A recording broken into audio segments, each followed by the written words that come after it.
ലൈംഗികാതിക്രമ കേസിൽ കർണാടകയിലെ NDA സ്ഥാനാർത്ഥി പ്രജ്വൽ രേവണ്ണയ്ക്കും പിതാവ് HD രേവണ്ണയ്ക്കും ചോദ്യം ചെയ്യലിന് ഹാജരാകാൻ നോട്ടീസ്. പീഡനത്തിനിരയായ 8 യുവതികളുടെയും മൊഴി അന്വേഷണ സംഘം രേഖപ്പെടുത്തി.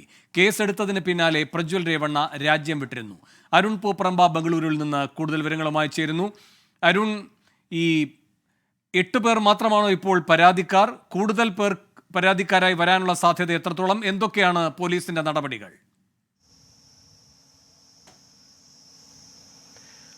വേണു, 8 പേർ മാത്രമല്ല പരാതിക്കാർ. പോലീസ് നൽകുന്ന വിവരമനുസരിച്ച് അതിൽ കൂടുതൽ പേർ പരാതി നൽകിയിട്ടുണ്ട്. നിലവിൽ ഇപ്പോൾ 8 യുവതികളുടെ മൊഴിയാണ് ഇപ്പോൾ പ്രത്യേക അന്വേഷണ സംഘം രേഖപ്പെടുത്തിയിട്ടുള്ളത്. ഈ പീഡനത്തിന് ഇരയായിട്ടുള്ള, അതായത് ആദ്യം പരാതി നൽകിയിട്ടുള്ള ഇവരുടെ വീട്ടുജോലിക്കാരി ഉൾപ്പെടെ അവരുടെ മൊഴി രേഖപ്പെടുത്തിയിട്ടുണ്ടെന്നാണ് പോലീസ് വൃത്തങ്ങൾ നമുക്ക് ലഭ്യമാവുന്ന വിവരം. നിലവിൽ HD രേവണ്ണയ്ക്കും അതോടൊപ്പം തന്നെ പ്രജ്വൽ രേവണ്ണയ്ക്കും ചോദ്യം ചെയ്യലിന് ഹാജരാകുന്നതിന് വേണ്ടി നോട്ടീസ് നൽകിയിട്ടുണ്ട്. ഈ മാസം 4-ന് ഹാജരാകുന്നതിന് വേണ്ടിയിട്ടാണ് ഇപ്പോൾ നിർദ്ദേശം നൽകിയിട്ടുള്ളത്. നമുക്കറിയുന്നത് പോലെ തന്നെ ഈ കേസെടുത്തതിന് പിന്നാലെ പ്രജ്വൽ രേവണ്ണ രാജ്യം വിട്ടിരുന്നു. ഇപ്പോൾ ജർമ്മനിയിലാണ് എന്ന വിവരമാണ് ലഭ്യമാവുന്നത്. പ്രത്യേക അന്വേഷണ സംഘം ഈ പ്രജ്വൽ രേവണ്ണയെ നാട്ടിലെത്തിക്കുന്നതിന് വേണ്ടിയിട്ടുള്ള ഊർജിതമായ നീക്കം നടത്തുന്നുണ്ട്. അതോടൊപ്പം തന്നെ ഇതിൽ പുറത്തു വരുന്ന വിവരങ്ങൾ അനുസരിച്ച് നിരവധി യുവതികൾ പീഡനത്തിന് ഇരയായിട്ടുണ്ട്. അത്തരത്തിൽ നിരവധിയായിട്ടുള്ള പരാതികളുണ്ട്.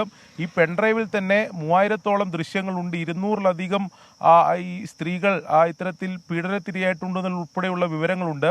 ഇതിൻ്റെ എല്ലാം കൃത്യമായ, അതായത് ഇത് പോലീസ് സ്ഥിരീകരിച്ച് പുറത്തു വരുന്ന വിവരങ്ങളല്ല, എന്നാൽ പോലീസ് അതിൻ്റെ വിശദമായിട്ടുള്ള അന്വേഷണങ്ങളിലേക്ക് കടന്നിട്ടുണ്ട്. ഈ കൂടുതൽ പെൺഡ്രൈവുകളുണ്ട് എന്ന തരത്തിൽ വിവരങ്ങളുണ്ട്. അതൊക്കെ പോലീസ് പരിശോധിച്ച് വരികയാണ്. പ്രത്യേക അന്വേഷണ സംഘത്തെ സർക്കാർ രൂപീകരിച്ചിരുന്നു. ആ അന്വേഷണ സംഘമാണ് ഇപ്പോൾ ഇതിൻ്റെ വിശദമായിട്ടുള്ള അന്വേഷണം നടത്തി വരുന്നത്. വലിയ രാഷ്ട്രീയ വിവാദമായ സംഭവമാണ്. പ്രജ്വൽ രേവണ്ണയെ നാട്ടിലെത്തിച്ചാൽ മാത്രമേ ഇതിൻ്റെ ഈ അന്വേഷണത്തിൽ കൃത്യമായ പുരോഗതി ഉണ്ടാക്കാൻ സാധിക്കുകയുള്ളൂ. പ്രജ്വൽ രേവണ്ണയുടെ ഫോൺ ഉൾപ്പെടെ വിശദമായി പരിശോധിക്കേണ്ടതുണ്ട് എന്നതാണ് അന്വേഷണ സംഘം പറയുന്നത്. അതിനു വേണ്ടിയിട്ടുള്ള ശ്രമമാണ് ഇപ്പോൾ ഈ പ്രത്യേക അന്വേഷണ സംഘം നടത്തുന്നത്. അരുൺ പൂപ്പറമ്പയാണ് ബംഗളൂരുവിൽ നിന്നും വിവരങ്ങൾ നൽകിയത്.